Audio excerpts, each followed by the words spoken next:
റഷ്യയിൽ നിന്ന് ലോകത്തിലെ വിവിധ രാജ്യങ്ങൾ എണ്ണ വാങ്ങുന്നുണ്ട്. അതിൽ ഒന്നാം സ്ഥാനം എന്ന് പറയുന്നത് ചൈനയാണ്. രണ്ടാം സ്ഥാനം ഇന്ത്യയാണ്. ഈ രണ്ടാം സ്ഥാനം ഇന്ത്യ ഒക്ടോബറിൽ നിലനിർത്തിയിട്ട്, ഇപ്പോൾ നവംബർ ആയല്ലോ, ഒക്ടോബറിലും ഇന്ത്യ തന്നെയാണ്.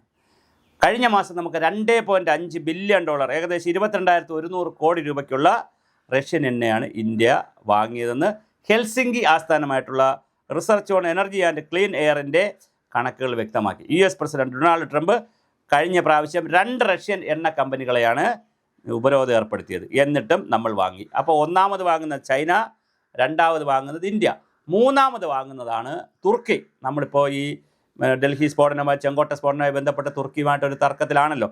ആ തുർക്കിയാണ് മൂന്നാമത് എണ്ണ കൂടുതൽ വാങ്ങുന്നത്. നാലാമത് വാങ്ങുന്നത് യൂറോപ്യൻ യൂണിയൻ രാജ്യങ്ങളാണ്. ഇതിൽ നമുക്ക് കഴിഞ്ഞ മാസവും നമ്മൾ ഇത്ര എണ്ണ വാങ്ങുമ്പോഴും ഞാൻ എണ്ണയുടെ കഥ എടുത്തത് ഈ ചൈനയോ തുർക്കിയോ യൂറോപ്യൻ യൂണിയനോ ഇന്ത്യയോ ഒക്കെ വാങ്ങുന്നതിൽ ഇന്ത്യക്കെതിരെ മാത്രമാണ് 25% തീരുവ ഏർപ്പെടുത്തി അമേരിക്കയിൽ കിടന്ന് ഡൊണാൾഡ് ട്രംപ് കളിച്ചത്. അതാണ് അതിൻ്റെ ഒരു കാര്യം. റഷ്യയിലെ റോസ്നെഫ്റ്റ് ലൂക്കോയിൽ അങ്ങനെ കമ്പനികളുടെ ഉപരോധം ബാധകമാക്കിയതിൻ്റെ കാരണം ഉക്രൈനിനെതിരായ റഷ്യയുടെ യുദ്ധത്തിന് റഷ്യയ്ക്ക് ആവശ്യമുള്ള പണം കിട്ടുന്നത് എണ്ണ കൂടി വിറ്റിട്ടാണ്. അതുകൊണ്ട് ഇന്ത്യയെ പോലുള്ള രാജ്യങ്ങൾ ആ എണ്ണ വാങ്ങരുത്. അങ്ങനെ വാങ്ങിയാൽ റഷ്യയ്ക്ക് ഒരുപാട് പണം കിട്ടും. അത് ഉക്രൈനെതിരെ ആ പണം ഉപയോഗിക്കും. അതുകൊണ്ട് ഇത് സമാധാന ചർച്ചകളെ ബാധിക്കും. $3.7 ബില്യൺ, ഏകദേശം 33,000 കോടി രൂപയുടെ റഷ്യൻ എണ്ണ വാങ്ങിയ ചൈനയാണ് ഇതിനകത്ത് ഒന്നാം സ്ഥാനത്ത് നിൽക്കുന്നത്. അപ്പോൾ അവർ തന്നെയാണ് കഴിഞ്ഞ മാസവും ക്രൂഡ് ഓയിൽ ഉൾപ്പെടെ ഏകദേശം $3 ബില്യൺ ഫോസിൽ ഇന്ധനങ്ങളാണ് കഴിഞ്ഞ മാസം ഇന്ത്യ റഷ്യയിൽ നിന്ന് ഇറക്കുമതി ചെയ്തത്.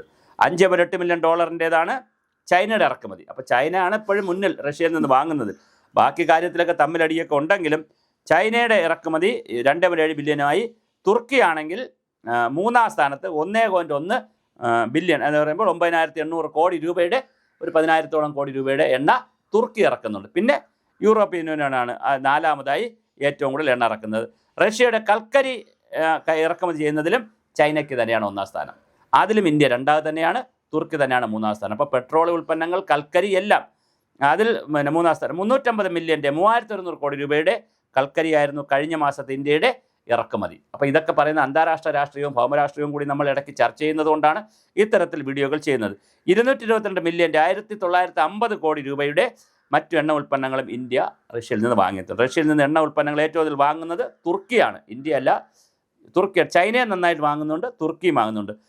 പിന്നെ അതുപോലെ തന്നെ യൂറോപ്യൻ യൂണിയൻ രാജ്യങ്ങളായിട്ടുള്ള രാഷ്ട്രങ്ങളും റഷ്യയ്ക്ക് മേൽ ഉപരോധം പ്രഖ്യാപിക്കുകയും മറുവശത്ത് Russian crude oil, engine oil വാങ്ങുകയും ചെയ്യുന്നുണ്ട്. ഒരു വശത്ത് പ്രതിരോധം വേണമെന്ന് യൂറോപ്യൻ യൂണിയൻകാർ പറയുന്നു, പക്ഷേ ഇത് വാങ്ങുകയും ചെയ്യുന്നുണ്ട്. പൈപ്പ് ലൈൻ വഴി 824 ബില്യൻ്റെ 7,300 കോടി രൂപയുടെ LNG ആണ് അവർ വാങ്ങിക്കൂട്ടിയത്. ക്രൂഡ് ഓയിൽ ഇറക്കുമതി 3,100 മില്യൺ 2,700 കോടി രൂപയ്ക്കുണ്ട്. ഏകദേശം 400 ബില്യൻ്റെ 3,500 കോടി രൂപയുടെ റഷ്യൻ ഫോസിൽ ഇന്ധനങ്ങൾ വാങ്ങി ദക്ഷിണ കൊറിയയാണ് 5ാം സ്ഥാനത്ത് നിൽക്കുന്നത്. അപ്പോൾ ഞാൻ പറഞ്ഞു, ചൈന, ഇന്ത്യ, പിന്നെ തുർക്കി, യൂറോപ്യൻ യൂണിയൻ രാജ്യങ്ങൾ, പിന്നെ ദക്ഷിണ കൊറിയ. ഇങ്ങനെ വളരെ വലിയ രീതിയിലാണ് ഇന്ത്യയും റഷ്യ രാജ്യത്തു നിന്ന് ഇന്ത്യ എണ്ണയൊക്കെ വാങ്ങി പിടിപ്പിക്കുന്നത്. എന്തായാലും ഇതിൻ്റെ പേരിലാണ് നമുക്ക് 25% പ്രതിരോധം അമേരിക്ക തീരുവയുടെ രൂപത്തിൽ ഏർപ്പെടുത്തിയത്.